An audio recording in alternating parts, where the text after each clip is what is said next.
Bonjour et bienvenue. Aujourd'hui, nous revenons sur l'un des dossiers les plus explosifs des dernières décennies, l'affaire Jeffrey Epstein.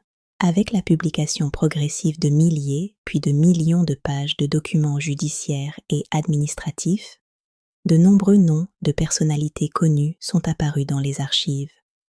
Mais il est crucial de comprendre une chose dès le départ.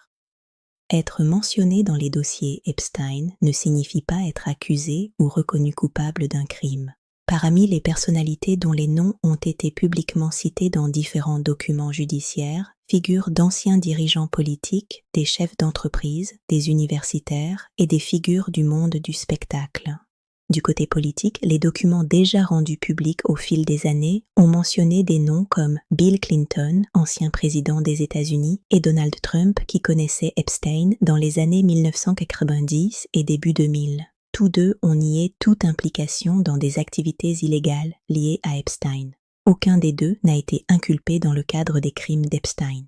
Le prince Andrew, duc d'York et membre de la famille royale britannique, est l'une des figures les plus directement affectées par l'affaire.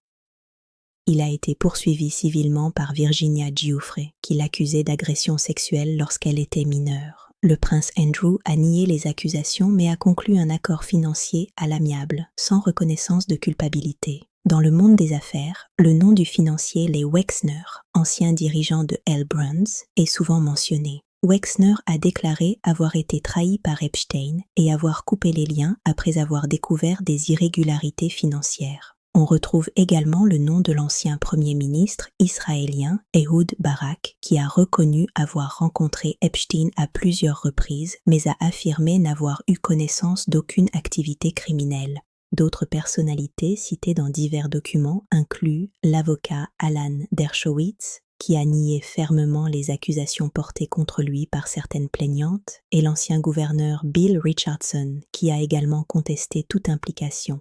Il est important de rappeler que les documents judiciaires incluent souvent des noms dans différents contextes: correspondance, agenda de vol, témoignages, déclarations de tiers, citations dans des dépositions. Cela ne constitue pas une preuve de participation à des crimes. Les Epstein Files, publiés récemment par le département de la justice, contiennent des listes de contacts, des carnets d'adresses, des échanges électroniques et des documents de procédure. Beaucoup de noms apparaissent simplement parce que ces personnes ont croisé Epstein dans des contextes sociaux, politiques ou professionnels. Sur le plan judiciaire, Jeffrey Epstein a été condamné en 2008 en Floride pour sollicitation de prostitution impliquant une mineure dans le cadre d'un accord controversé avec le procureur de l'époque. En 2019, il a été arrêté de nouveau pour trafic sexuel de mineurs avant de mourir en détention dans une prison fédérale de New York, dans des circonstances officiellement qualifiées de suicide. Sa collaboratrice Ghislaine Maxwell a été jugée et condamnée en 2021 pour trafic sexuel et complot. La publication des dossiers a relancé un débat mondial sur les réseaux d'influence, la responsabilité des élites et les failles institutionnelles qui ont permis à Epstein d'opérer pendant des années. Cependant, les autorités judiciaires rappellent que seule une enquête formelle, suivie d'une inculpation et d'un procès, peut établir la culpabilité d'une personne. La simple mention dans un document ne suffit pas. Ce dossier continue d'alimenter des débats sur la transparence, la protection des victimes et la manière dont la justice traite les affaires impliquant des individus puissants.